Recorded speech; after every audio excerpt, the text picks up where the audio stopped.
KSC Radio live from Stockholm, Sweden, and we are here now with Iveta Mukuchyan representing Armenia with the song Love Wave. Hi Iveta. Hi, nice to meet you. Did I say your name correctly? Yes, you did. Because it's a little difficult with these Armenian names. That's something I wanted to ask you about, because if you take this international step in the international music business, was that ever something you considered, you thought about, if you should change your name or shorten your name? There's one girl, she took part in the Austrian national selection this year, L.E.V.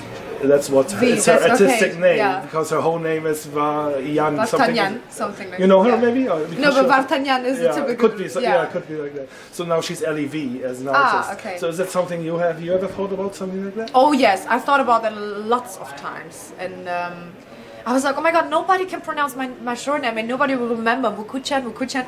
But you know, my dad, he has 2 sisters and 2 daughters, and he said, you know, when you both get married, like me and my sister, like my last name, Mukuchyan, will be just done, won't exist no more. So he was always, I know that I make him proud when people say Iveta Mukuchyan, and I think people started to get used to it. I hope. Yeah, actually it sounds nice. It's just a thing that it's you need to get used to it, and it's something, a name that you don't hear that much, so that's what makes it difficult.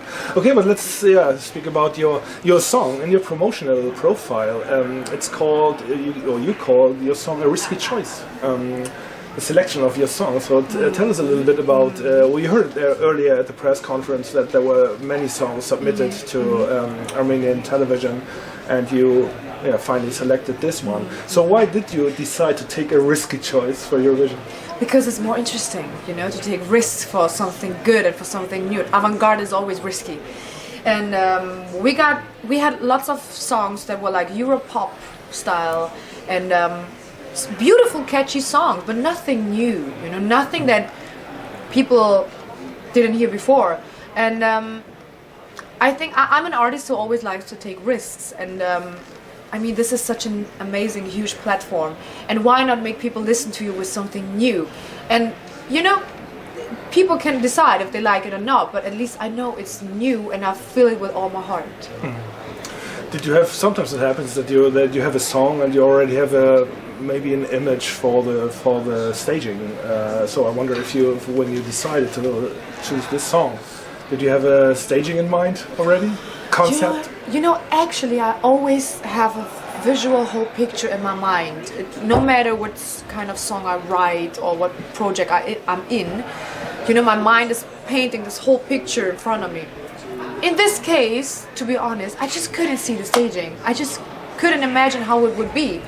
But I'm so glad that Sasha Jean-Baptiste, our director from the show, from the staging, she really, the main thing for her was to express my inner world and my inner emotions. And I think this is exactly why I couldn't see the whole staging in my mind before, because this is a song full of pure emotions that have to come out naturally. And yeah, lights and too much staging would maybe distract from the whole message. Okay.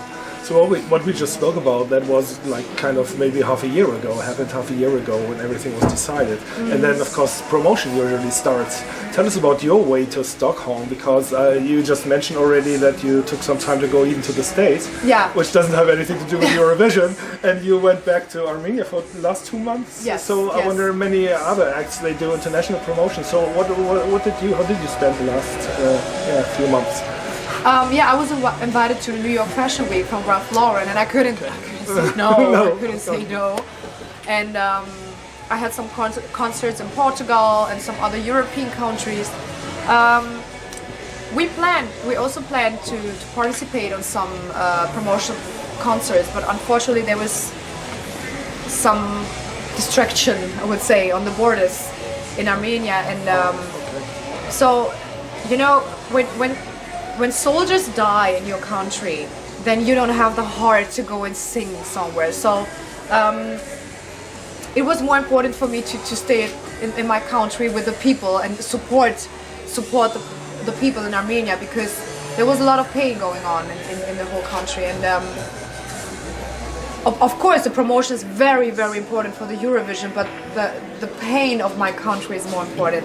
So Armenians always seek for peace, and I'm happy that I'm back on this at the rehearsals, and now we can concentrate on the staging, and because the work of an artist is to reflect peace, to with his art. So yeah, but yeah, the 2 months in Armenia, we were rehearsing all the time the song, and besides that, I had so much time that I started to writing songs for an album.